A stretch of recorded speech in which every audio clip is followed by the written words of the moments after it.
আমি সর্বপ্রথম যারা আজকে নিরীহ প্রাণ যাদের রক্ত ঝরেছে এবং যারা শাহাদত বরণ করেছে তাদের সকলের রুহের মাগফিরাত কামনা করছে। বর্তমানে আপনি দেখবেন যে বাংলাদেশে কিন্তু একটি একটি ত্রিমুখী একটি অর্থনৈতিক সংকটের মধ্যে দিয়ে যাচ্ছে। একটি হচ্ছে ভয়াবহ একটি মূল্যস্ফীতির একটি তীব্র চাপ। তার পাশাপাশি আমাদের এক্সচেঞ্জ রেট ভলাটিলিটি, যেমন এখন বর্তমানে দেখা যাচ্ছে যে আমাদের রিজার্ভ কিন্তু সম্পূর্ণভাবে আজকে কিন্তু $15 বিলিয়ন নিচে কিন্তু আমাদের ফরেন এক্সচেঞ্জ রিজার্ভ কিন্তু এসে পৌঁছে গেছে। এমন একটি বাস্তবতার সাথে আপনি সংযোজন করছেন বাংলাদেশে ব্যাংকিং খাতে একটি ভয়ানক দুর্নীতি, একটি বহিঃপ্রকাশ কিন্তু আজকে একটা খণ্ডচিত্র আমরা বিগত দিনে আমরা দেখতে পেরেছি। আপনি দেখেন আমাদের আমাদের সম্মানিত সমালোচক একটা কথা বললো যে আমাদের নন পারফর্মিং লোন অন্তত পক্ষে প্রায় 2 লক্ষ কোটি টাকার মতো কাছাকাছি বর্তমানে রয়েছে। আমাদের পুরো ব্যাংকিং সেক্টরে কিন্তু 16 লক্ষ কোটি টাকা কিন্তু বর্তমানে ব্যাংকিং সেক্টরে কিন্তু আমানতকৃত অর্থ রয়েছে। এর ভিতরে দেখা যায় যে যখন 2 লক্ষ কোটি টাকা মন্দারিন হিসাবে ক্লাসিফিকেশন হয়ে যায়, এটা কিন্তু একটি এক্সট্রিমলি ওভারওয়েলমিং কিন্তু একটা পার্সেন্টেজ, অ্যাবাভ 10%। তো এটা একটি সংখ্যার জায়গা। আর দ্বিতীয় যে সংখ্যার জায়গা আমি যেটা ব্যক্তিগতভাবে মনে করি, আপনি দেখেন আন্ডার পারফর্মিং লোন তখনই বলা হচ্ছে যখন একদম এই অর্থটাকে জনগণের অর্থ আমানতকারীর অর্থ একদম গায়েবী করে ফেলছে, তখন আমরা বলছি সেটা হচ্ছে নন পারফর্মিং। কিন্তু আপনি যদি ডিস্ট্রেস লোনের কাতারে যদি আপনি দেখেন, এটা কিন্তু এই সূত্র আমার তথ্য সূত্রে, এবং আমরা বর্তমানে বাংলাদেশ ব্যাংকের এবং রিস্ক ম্যানেজমেন্ট অডিট কমিটির কাছে আমরা স্মারকলিপি দিয়েছি। আমরা আমরা তাদেরকে অবগত করেছি ডিস্ট্রেস লোন কিন্তু বর্তমানে বাংলাদেশে অন্তত পক্ষে 5 লক্ষ কোটি টাকা, অর্থাৎ বাংলাদেশের ব্যাংকিং সিস্টেমের সমগ্র 16 লক্ষ কোটি টাকার ভিতরেই দেখা গেল যে 5 লক্ষ কোটি টাকা কিন্তু অলমোস্ট আন্ডার পারফর্মিং লোনের কাতারে কিন্তু পৌঁছে যাওয়ার একটি সম্ভাবনা রয়েছে। তো যেই দেশে আপনার রিজার্ভের সংকট রয়েছে, যেই দেশে আপনার মূল্যস্ফীতির তীব্রতা কোনোভাবেই কমিয়ে আনা যাচ্ছে না, বিশেষ করে অবৈধ এই সিন্ডিকেট গুলোর কারণে যারা আসলে দেশের মানুষের অর্থ লুণ্ঠন করেছে, আমি তাদেরকে সর্বপ্রথম আমি আহ্বান জানাবো, এই যে যারা ব্যাংকিং ডিফল্টার যারা রয়েছে, এরা তো আসলে অনিচ্ছাকৃত অনেক ডিফল্টার আছে, আমি তাদের উদ্দেশ্যে আমি বলছি না। আমি বলছি যারা ইচ্ছাকৃতভাবে জনগণের অর্থ নিয়ে যারা আত্মসাৎ করেছে তাদেরকে সর্বপ্রথম বিচারের আওতায় আনতে হবে। যদি আমাদের ফাইন্যান্সিয়াল সিস্টেমটা, আর্থিক খাতটাকে এবং ব্যাংকিং খাতটাকে যদি আমরা সত্যিকার অর্থে আমরা আন্তর্জাতিক মানসম্পন্ন ভাবে যদি আমরা মেরামত করতে চাই, দেশের অর্থটাকে যদি আমরা অর্থনীতিকে যদি আমরা বাঁচাতে চাই, বাংলাদেশি টাকাটাকের মূল্যটা সর্বপ্রথম আমরা ডলারের বিপরীতে কিন্তু আমাদের এক্সচেঞ্জ রেট স্টেবিলিটি যদি আমরা না অর্জন করতে পারি, দেখেন বিগত 2 বছরে আমাদের যে $1 বিপরীতে যে 90 টাকার যে বিনিময় হার ছিল, আজকে সেটা 120 টাকা থেকে 125 টাকা খোলা বাজারে এসে পৌঁছেছে। যেই লোক আমদানি করতো 90 টাকা দিয়ে আমদানি করতে পারতো, তার আজকে আমদানি করতে হচ্ছে 125 টাকা। এখন ভবিষ্যতে যদি আমদানি করতে হয় এটা আপনার 150 টাকা দিয়ে, তাহলে কিন্তু আমি বলে দিচ্ছি বাংলাদেশ কিন্তু সম্পূর্ণভাবে বাংলাদেশের অর্থনৈতিক কাঠামো কিন্তু ভেঙে পড়ার একটি সম্ভাবনা আছে। তো বাংলাদেশে যারাই ক্ষমতা নিবে, দেখেন আজকে আমরা সরকার পতন করেছি, ভালো কথা, সবই মানলাম, এবং শিক্ষার্থীদের যে যৌক্তিক দাবি ছিল সেটার প্রতিফলন হয়তো ঘটেছে, কিন্তু এখনো কিন্তু আমাদের অর্থনৈতিক স্বাধীনতা কিন্তু আমরা তার ধারের কাছে কিন্তু আমরা পৌঁছতে পারি নাই। বর্তমানে এই যে ত্রিমুখী একটি একটি সংকট বর্তমানে বাংলাদেশে বিরাজ করে, দেখেন বাংলাদেশের যদি আপনি গ্রোস এক্সটার্নাল লোন দেখেন, যেটা আমাদের বৈদেশিক ঋণ, এটা কিন্তু গ্রোস ডেট কিন্তু $100 বিলিয়ন কাছাকাছি। আজকে প্রতি মাসে কিন্তু আমাদের বৈদেশিক ঋণ পরিশোধ করতে যেয়ে কিন্তু আমাদের বাংলাদেশের সরকার কিন্তু হিমশিম খেয়ে যাচ্ছে।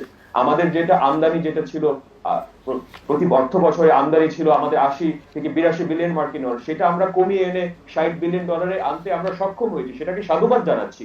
তারপরে বলতে হচ্ছে আমাদের কিন্তু রপ্তানি কিন্তু প্রবৃদ্ধি ঘটছে না, এটাও কিন্তু বাস্তবতা। এবং বর্তমানে যে নৈরাজ্য বাংলাদেশে চলছে, গতকালকে উত্তরাতে আপনি ওপেন ডেতে রাতের বেলায় ঘোষণা করে যে ডাকাতি হচ্ছে, সারা বাংলাদেশে লুটপাট নৈরাজ্যের একটি অবস্থা। এখন যদি আমরা আইনের শাসন যদি আমরা প্রতিষ্ঠিত না করতে পারি, বাংলাদেশের মূল্যস্ফীতি বলেন, বাংলাদেশের অর্থনীতি বলেন, বাংলাদেশের ব্যবসা বাণিজ্য বলেন, আমি অনেক আশঙ্কার একটি জায়গা থেকে আমি বলছি যে আমাদের অর্থনীতি কিন্তু ধসে পড়ার একটি সম্ভাবনা আছে। ইন্টারিম গভর্নমেন্ট আসুক, কেয়ারটেকার গভর্নমেন্ট আসুক, যেই আকারের স্ট্রাকচারটা আসুক না কেন, বাংলাদেশের সাধারণ মানুষের যে চাহিদাটা, যে যৌক্তিক যে দাবিটা, যে মর্যাদা, সমতা, অর্থনৈতিক মর্যাদা, ফাইন্যান্সিয়াল ডিগনিটি যদি আমি অর্জন না করতে পারি, এই পতন কিন্তু আলটিমেটলি কিন্তু ব্যর্থতার দিকে জায়গায় কিন্তু পৌঁছে যেতে পারে, এটা আমি আশঙ্কা করছি।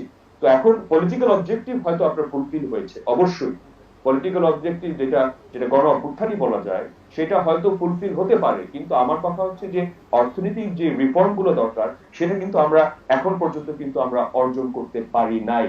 এবং একই সাথে আপনি দেখেন বাংলাদেশের যে ক্যাপিটাল মার্কেটটা আছে ঢাকা স্টক এক্সচেঞ্জ থেকে, সেখানে যেই আকারে গড়মিল হয়েছে, যেইভাবে দরপতন হয়েছে, মানুষের পুঁজি সঞ্চয় সবকিছু কিন্তু বিলীন হয়ে গিয়েছে।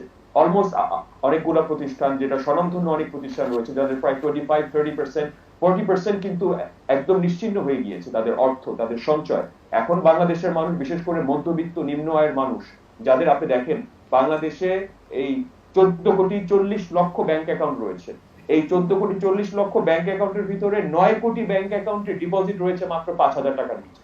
তো আপনি বুঝতেই পারছেন বাংলাদেশের অর্থনীতি কিন্তু একটি অলিগার্কিক একটা সিস্টেমে কিন্তু নির্মাণ করা হয়েছিল। যারা বেনিফিশিয়ারি হয়েছে আজকে সরকারের পলিটিক্যাল লিডারশিপদের ধরা হচ্ছে, আজকে ব্যবসায়িক যারা দুর্নীতিবাজ যারা রয়েছে, যারা দেশের মানুষের রক্ত চুষে খেয়েছে, তাদেরকে জোরালো ভাবে আমি বলেছি যেই সরকারে আসুক রাষ্ট্রযন্ত্রের সকলের প্রতি আমার বিনীতভাবে আহ্বান থাকবে, এরা বাংলাদেশের ফাইন্যান্সিয়াল সিস্টেমের ক্যান্সার সেল, এরা ম্যালিগনেন্ট সেল, তাদেরকে বিচারের আওতায় আনবে। এরা যে দেশের ক্ষতি করেছে এবং অধিকাংশ অর্থ যারা দেশ থেকে লক্ষ লক্ষ কোটি টাকা যারা দেশ থেকে পাচার করেছে, তাদেরকে সর্বপ্রথম বিচারের আওতায় আনতে হবে। তো আমি শিক্ষার্থীদের কাছে, ইন্টেলিজেন্সিয়া কমিউনিটির কাছে, আমি সাংবাদিকদের কাছে আমি বিনীতভাবে আজকে আমাদের দুই সম্মানিত সমালোচক আছে, আমি আপনাদের মাধ্যমে আমি দেশবাসীর কাছে আহ্বান জানাচ্ছি, আমাদের যারা ফাইন্যান্সিয়াল ক্রাইমের সাথে যারা জড়িত ছিল তাদেরকে যদি বিচারের আওতায় না আনতে পারি, এই অর্থ যদি আবার ব্যাংকিং সেক্টরের কাছে, অর্থাৎ জনগণের অর্থ যদি জনগণের কাছে যদি ফেরত না আনতে পারি, তাদের ব্যক্তি সম্পত্তি এবং তাদের ব্যবসায়িক সম্পত্তি যদি বাজেয়াপ্ত করে জাতীয়করণ করে যদি আমানতকারীর কাছে না পৌঁছে দিতে পারি, তাহলে কিন্তু বাংলাদেশের এই অর্থনীতি কিন্তু মেরামত করা সম্ভব না। আজকে আমরা শুনতে পাচ্ছি যে ইন্টারিম গভর্নমেন্টে হয়তো প্রফেসর ইউনূস আজকে 8টার দিকে হয়তো আজকে শপথ গ্রহণ করতে পারে। আমার কথা হচ্ছে যে অর্থনৈতিক যে সংকটগুলো, সেই সংকটগুলো কিন্তু মেরামত করতে গেলে ডক্টর ইউনূস কিন্তু একা করতে পারবে না। এখানে রাষ্ট্রযন্ত্রের সাপোর্ট লাগবে, ব্যুরোক্রেসির সাপোর্ট লাগবে, পুলিশের সাপোর্ট লাগবে, বাংলাদেশের মিলিটারির সাপোর্ট লাগবে, এবং সব থেকে আমাদের বাংলাদেশের যে সূর্য সন্তানরা, যেটা আমাদের বাংলাদেশের শিক্ষার্থীরা, যারা আমি মনে করি এই পলিটিক্যাল এলিমেন্ট, এটা আমাদের মনে রাখতে হবে, কোন রাজনৈতিক মহল, কোন রাজনৈতিক দল যাতে আমাদের শিক্ষার্থীদের আন্দোলনের ফসল যাতে হাইজ্যাক করতে না পারে, আমি সকলকে আমি দৃঢ়ভাবে আমি এই বিষয়টি আমি আহ্বান জানাচ্ছি। বাংলাদেশে যে গণ অভ্যুত্থানটা আমরা এই মুহূর্তে দেখলাম, শ্রীলঙ্কারও একই অবস্থা হয়েছিল এবং খুব ভঙ্গুর অর্থনৈতিক প্রেক্ষাপটে হয়েছিল। তো সেখান থেকে কিন্তু শ্রীলঙ্কা আজকে ঘুরে দাঁড়িয়েছে। তো সেই শিক্ষা থেকে আমরা আসলে বর্তমান প্রেক্ষাপটে বাংলাদেশের অর্থনৈতিক ক্ষেত্রে কি কি অ্যাপ্লাই করতে পারি, আপনার কি মনে হচ্ছে এই মুহূর্তে?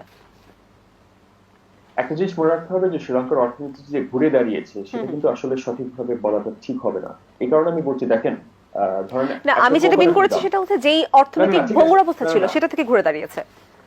অ্যাবসলিউটলি রাইট, কিন্তু আমি যেটা বলছি যে মূল্যস্ফীতির যে দাম, আপনি ধরেন একটা কোকোনাটের দাম, যে কোকোনাটের একটা ডাবের দাম যেটা ছিল 100 টাকা, সেটার দাম যখন হয়েছে 222 টাকা, 222 টাকার পরে যখন 222 থেকে 225 টাকায় গিয়েছে, সবাই বলেছে যে মূল্যস্ফীতি 70% থেকে কমে এসে এখন মাত্র 5%-এ এসে পৌঁছে গেছে। কিন্তু অগ্রিমে যে 2 বছরে যদি মূল্যস্ফীতি দেখেন, সেভাবে কিন্তু মূল্যস্ফীতিটা কমে আসতে পারেনি। এটা হচ্ছে মানে শ্রীলঙ্কার বাস্তবতাটা।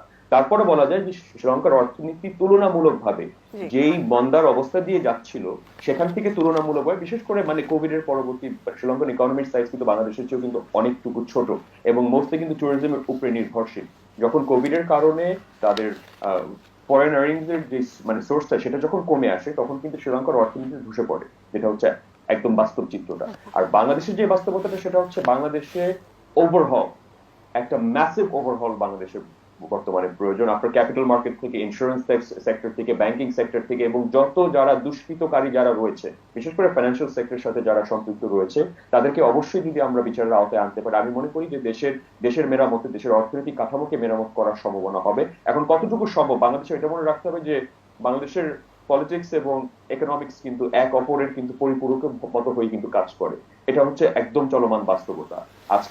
আজকে আমাদের মূল্যস্ফীতি বাংলাদেশে যদি আমরা নিয়ন্ত্রণ করতে না পারি, বিশেষ করে নিত্য প্রয়োজনীয় পণ্যের দামের যে ঊর্ধ্বগতি এবং যে তীব্রতা বর্তমানে রয়েছে, আটা, সবজি, ময়দা, ডিম, সবকিছুর দাম যদি আপনি বিগত 4 থেকে 5 বছরে দেখেন, অলমোস্ট কিন্তু ডাবল হয়ে এসে পৌঁছেছে। এবং ইম্পোর্ট কস্ট যখন আপনার অলমোস্ট 40 থেকে 50% বৃদ্ধি ঘটে যায়, স্বাভাবিকভাবে কিন্তু আমি একজন উৎপাদনকারী, যখন আমার ফ্যাক্টরিতে র মেটেরিয়াল যেটা আমি ধরেন আমি আমি 2 বছর আগে যে হারে আমি আমদানি করে আনতে পারতাম, এখন কিন্তু আমার আজকে কিন্তু 3 গুণ দামে কিন্তু আমদানি করে আনতে হচ্ছে। তার ফলশ্রুতিতে কি হলো, যখন আমি বাজারে আমি আমার পণ্যটা বাজারজাত করছি, তখন কিন্তু আমার কিন্তু মার্কেট রিটেল প্রাইসও কিন্তু আমার সেখানে কিন্তু বৃদ্ধি করে দিতে হচ্ছে। So this is an unfortunate reality, কিন্তু this is the economic reality of present day Bangladesh. তো বাংলাদেশের গভর্নর এবং বাংলাদেশের সরকারের সব থেকে প্রথম দুটি বড় চ্যালেঞ্জ থাকবে, সেটা হচ্ছে প্রাইস স্টেবিলিটি, অর্থাৎ এক্সচেঞ্জ রেট স্টেবিলিটি আমাদের সর্বপ্রথম আমাদের আনতে হবে।